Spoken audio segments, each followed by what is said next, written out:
came into Reach skeptical of where the Halo series would be by this stage.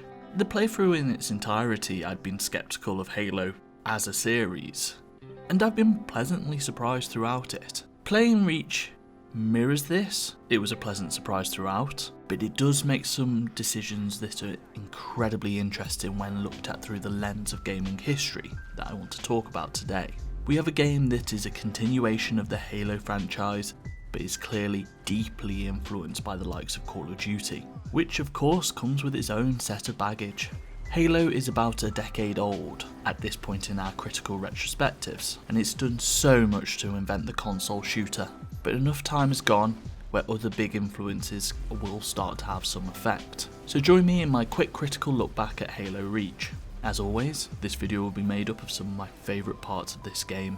The first thing I noticed in Halo Reach is the approach on the first mission. You are a part of a squad, inbound in a helicopter type vehicle. There is time for military chat and quips between the characters, as well as a time where you have no other verb as a player other than look. Playing Call of Duty 4, there's a similar build up in the helicopter approach on the first mission, the cargo boat. There is something to this that allows the game to introduce the characters, the landscape, and the action that might be coming. These games mirror each other in this way. Think about this. It is undeniable how much of an impact Call of Duty 4 had on games at this time, and no game is made in a vacuum. It also makes sense from an introductory point of view. We get a sense of the landscape, the military venture that we are on, and who we are with. But it's very different from anything else Halo up to this point. These changes are amplified when you first see the humble assault rifle. Gone is the oddly rounded top that we all know and love, and now has all these extraneous angles added, whilst keeping its basic shape. Everything in this game has gone through an aesthetic modernising filter, from the guns to the armour. It will all be recognisable as Halo, but loses some of its bulky rounded style. It's all a lot more angular. It fits well within the time period for the release of this game. A lot of sci-fi look like this. But I am also glad that we've diversified away a little from this, as this style could have been seen in so many games. First, let's get a bit of background done. Reach is a prequel, taking place on a planet referenced throughout the game so far, referenced in a manner that might lead you to think that this one might not end too well. You are a part of a team of Spartan super soldiers, which in this world I'm told have great lore, but I refuse to look it up as none of the games have mentioned it at all up to this point. I understand how we get to the point where universes are expanded, but you should make some of the interesting elements of your games text instead of off in the peripheries. We are the new member of Noble Team, a cast of characters that is more diverse as well as more serious than something like ODST, whose quipping characters were influenced by Firefly far more than any military media. We are tasked to explore some odd signals in the area, which of course leads us to finding our old friends, the Covenant. Doing a little more exploration, you come to realise that it's not just a quick exploring party, but Reach is under full assault. This causing everyone's last minute scramble to create an adequate defence. We've talked about each of the games in the series up to this point through the lens of combat, so let's talk about that now. Much remains similar in the moment to moment. Halo at this stage has figured out how it likes to do combat and is sticking to it. Enemies come at you in different formations, with different weapons through different levels, making each a set of considerations that requires you to take as many elements into account as possible. Taking out an enemy with any gun is useful, although you must prioritise to some degree, as sniper will just tear through you when you're out of cover. You are limited to the weapons that you can carry at any moment, so you have to note this in your equation also. Being at what I assume is the height of their budget means that Bungie can really make use of different interesting environments here. These do affect how the combat unfolds, as well as giving you these tantalising backdrops to do battle against. As I say, much of the combat remains similar. Our new addition to the series is armour abilities. They vary from forgettable to level defining, depending on what they do. The hologram projection is so deeply Mirage from Apex that it's easy to see where they got that idea from.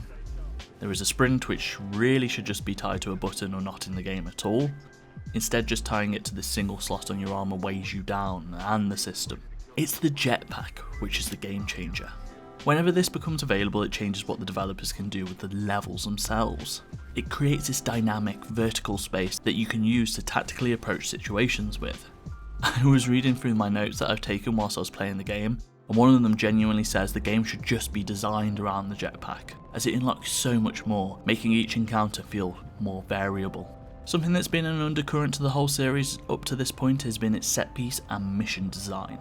Set pieces have always existed as some of the more interesting moments in Halo, although the missions up to this stage have always pretty much been get Master Chief to a location to enact the cutscene. Halo Reach manages to have some of the same high octane moments, but has a more streamlined mission design that's appropriately themed to where we are at with the game series. They don't always hit the hardest, with the space dogfighting mission being ill-advised at best, but they do create a game that's very fluid to move through. I think it's noticeable how little has changed in the terms of combat and action. There seems to be a fear of changing what made this series great in this regard. Halo 3, ODST and Reach all have really similar combat feel, and this moment of revelation with the jetpack only exacerbates this.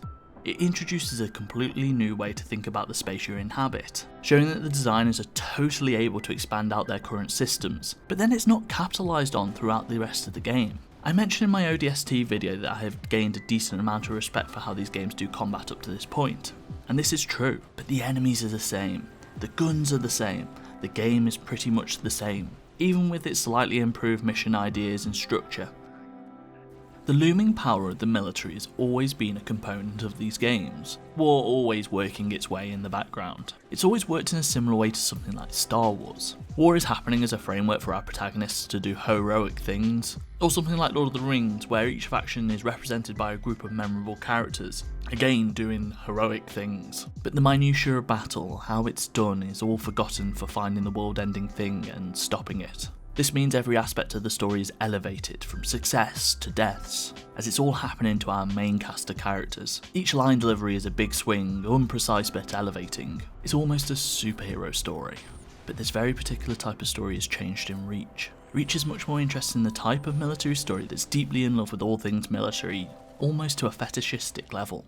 Yeah, people get to be heroes, but it's less of a central theme. The tactical language, types of encounters and interactions with other people are all here to expand this approach. This goes back to the change in the assault rifle, also a visual update to go with the thematic change. And this sort of grounding provides a different space for the game to explore, one that's deeply linked with the popularisation of the Call of Duty series and other modern military shooters. The introduction of a squad, even though shown in ODST, is changed through this particular lens to one of overly solemn, stoic soldiers. The mission objectives of taking out anti-air guns is repeated several times across this game, a classic of the genre as it signifies the control of land through the combined might of ground and air forces, showing how they need each other to be effective. It all comes from this oeuvre that's deeply familiar to playing games at this period. Hell, the targeting beam to calling down an airstrike is so recognisable from so many games. But this sort of setting does also get you something. It gets a sense of the grounding that can be used to explore a particular type of mindset. I'm of course talking about the many Spartan deaths that litter your path through this game. Each of the characters in Noble Team is doomed, and they must face this and internalise it. How do we deal with sacrifice? Well, it's often to hope that it's for a good cause. George in space believes that he saved the planet with his death before the Irony fleet shows up. But it's Kat's death that cuts through this. I mean, the shock of it's that impactful that people are still discussing it today. To set the scene, you are coming to the end of the game. Reach is close to being lost. You've done a last-minute defense of a large city which you are now crawling away from, and bang, Kat drops to the ground. In a cutscene, wiped out by a sniper, almost at random. Death in the series up to this game is often a sacrifice to the greater good, to the victory that everyone is working towards, not a random act of chaos on the battlefield. It's almost as if it's not a story dictated when it's your chosen time to pass, when you're in a place of war. Small sidebar, I do think that something can be said about Halo tends to treat its female characters. Kat not getting to have the same heroic sacrifice of the other Spartans. It's probably of note. But how hard it hits in general wins out, creating a scene that resonates still. Sacrifice is something that this game is interested in. The noble sacrifices of Noble Squad that's noble because they go and do battle. They all deal with the deaths of their colleagues, often choosing to face their own deaths as well. This outcome was inevitable, dutiful and good. So we get to explore death sacrifice, and these noble heroes in battle. But to allude where I'm going with this, often when writing these scripts, I start to put together a conclusion different to what I might have anticipated. Say if I was just having a conversation about the game, you start drawing on ideas and conclusions that may not have existed from just casual thought about it. And this can be especially fun when I write the introduction before I write the conclusion. This is all to say that I mentioned in my introduction that this game was a pleasant surprise to play. But on a more critical look, it's hard not to see the intersections of parts of games that are, well, unpleasant. You see, the intersection of first-person shooters and games is a complicated one. Shooting probably makes some of the most sense as a verb in a game, or it's at least that ingrained that it's impossible to ignore now. Some of the best and most fun games out there include that left-click to Doma guy, but the introduction of the military in Reach is hard to ignore, especially with the style it chooses to don. The whole game creates an ideology that justifies a certain regard to war and battle that is so self-serious that you start to lose the bombast and fun of the series in replacement for the most common type of game of this particular 5-year period. This is not to say Reach is bad. The actual Halo combat, the moment to moment with its new additions like jetpacks, is still incredibly fun, but the overblown end of world framing is lost, and instead becomes a much more self-serious meditation on the military, in my opinion to its own detriment. When we echo the echoes of real-world conflict in games, but in a removed sense like in Halo, we can end up perpetrating a set of ideals and ideas that are damaging. It can be very easy to start to create a certain mindset and approach to military ideas that's so disconnected from its real-world effects, but because it's in our fun, shooty alien game it can be lost. It's not that this isn't a space we can't play in, you just want to be vigilant of it and what worldview we might end up justifying. Halo Reach has a sense of following along with what was popular, instead of carving anything unique out for itself. When we're living in a world with fascistic super soldiers putting down insurrections that's justified by having an alien invasion on your doorstep, it becomes easy to not be thoughtful about these subjects. And I'm coming to understand that the extended lore of Halo really actually touches on some of these subjects, so it's disappointing to see that they're not centred in this game, instead of opting to co-opt the aesthetics of the military in a thoughtless regard. I think my introduction saying I was pleasantly surprised was written at the point where the joy of the combat in these games sufficiently masked everything else that was going on here. The fact that it was being influenced so heavily by modern military shooters actually added to this. I was so interested in the fact that I struggled to see the effects that it may have had. Upon writing these last couple of paragraphs, I find it hard to say that this game approaches any sort of critical conversation about this. I mean, games can just be fun, but they are a part of culture that helps justify some of humans' worst inclinations also, and we should be aware of it. A tonal shift and a fresh lick of paint do enough to carry you through the game, but on a more structured interrogation of the whole project it falls short for me. And this is the last Bungie one of these. I'm so interested in how this series continues to change moving forward.